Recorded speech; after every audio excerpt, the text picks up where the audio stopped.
What is up again for another Warhammer and 40k content? And last time we talked about how Games Workshop sucks. And some Skyrim mod playthrough, of course. Yes, Games Workshop can now suck anyone's ass and balls. But we're glad we still having fun making Warhammer 40k contents. And Alpha is still making new videos recently. Hooray! But without further ado, let us all talk about the Nopes in space, one of my favorite factions, the scariest alien race ever existed. Let's give it up for the Tyranids!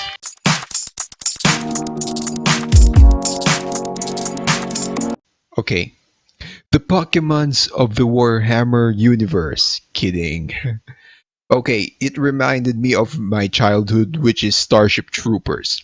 Tyranids are weird looking, hideous insectoid species like the Vespids, but the Tyranids are a lot scarier and hostile.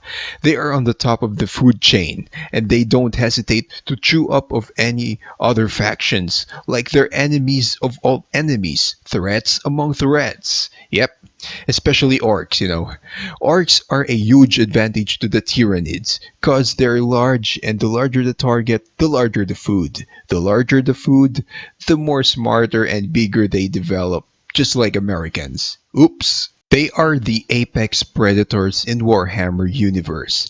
And yes, they develop their growth by eating rapidly and spreading their whole ecosystem all across the galaxy, in which we call the hive fleets, which contain biochemical hive ships. In addition to their roles away from the battlefield, the hive ships are fearsome enemies in combat, though there is a vast amount of morphological diversity among the hive ships. Stone-like armor plating and plentiful weapon growths are common to nearly all of them. Wow. Like, they're not that intelligent enough to operate a hive ship. They just instantly drop to any random planets all across the Milky Way. Yeah, and sometimes unluckily crash into the sun. Yeah, it's possible. The hive mind is immune to terror and demonic corruption. Thus, these two super predators instead battle for the right to consume or despoil the galaxy's vast stocks of mortal flesh, tearing each other apart in a frenzy of unsurpassed slaughter from which of one of them can emerge victorious. Yep, the Tyranids, just like the other, like to devour them, and it is a win-lose situation.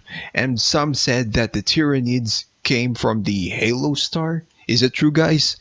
Leave your thoughts in the comments below. The Tyranids are scarier than our beloved xenomorphs, and a bit more intelligent than them when it comes to sci-fi universe. A single swarm of Tyranids are not that enough because, quantity is their quality, and all Tyranids are reproduced by a single, highly intelligent female bioform known as the Norn Queen. Yes, the Hive Fleet's waifus. Now these are the answers to your questions, you horny heretics. Ha! On how the needs reproduce. A Hive Fleet's Norn Queens are the most important Tyranids within the fleet. For if they are injured or killed, the Tyranids cannot reproduce their numbers from the captured biomass. The only way to truly defeat the Tyranids in battle is to fight them in space, and even then, you'd need a lot of ships. Destroying this won't completely stop the inflow of more Tyranids, but it's possible. Just prevent them to land in any planets, or they will just reproduce just in seconds. That's how fast they reproduce. The Hive Tyrant is said to be a living vessel for the Hive Mind. Yeah, they're easy to kill, like the Hive Tyrant stands as the alpha of the whole swarm. It controls every Tyranid creature in a mental vice-like grip and directs their every action. And it is the massive Tyranid bioform that serves as the main battlefield commander of the Tyranid swarm. a synapse creature that stands above the rank and file Tyranids. And let us talk about the hive fleets, in which there are too many to mention, and I just decided to just show it to you guys and let it read it to you guys because I can't make this video too long.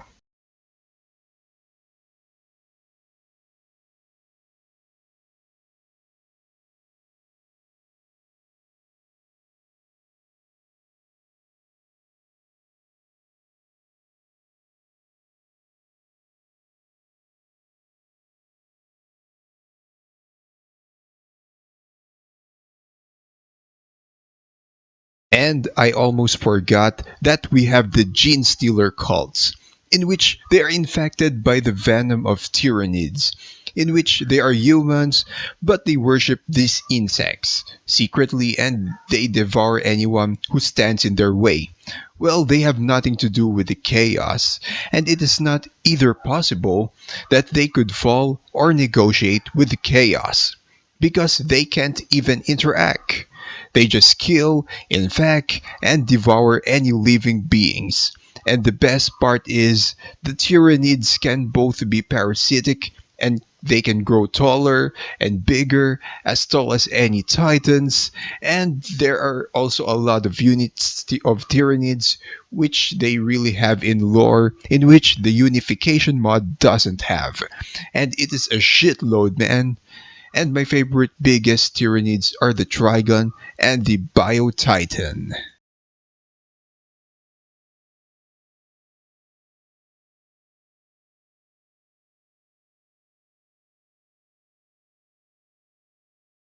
And yes, what time is it? Gameplay experience. Since the Tyranids are the biggest threat, they already fought countless of enemies, despite they're easy to kill and too soft. But they are technically hard to kill based on the video game gameplay, tabletop, and of course lore. So the Tyranids are fought by Chaos, the Eldar, which includes the Harlequins and the Drukhari, the Inquisition, most Space Marine chapters, Sisters of Battle, the Orcs, the Guardsmen, any regiment of the Astra Militarum, and of course, especially the Custodes. Well, the Tyranids, they avoided the Necrons due to their weapons. So fighting against the Imperium usually is a win-lose or lose-win situation. So in the unification mod, we need to take a look at these newly improved units, this sexy and more detailed units compared to the old Ultimate Apocalypse mod. And yes, thank you very much for the Tyrannid mod. The strategy here is to drop any structures anywhere. Build hive structures anywhere, which increases the production rate of the Tyranids. Most of them uses melee depending on the weapon upgrades, so increase your army capacity and swarm your enemies like the Tyranids did to them.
So that is all for today, guys. Thank you all for watching and see you on the flip side.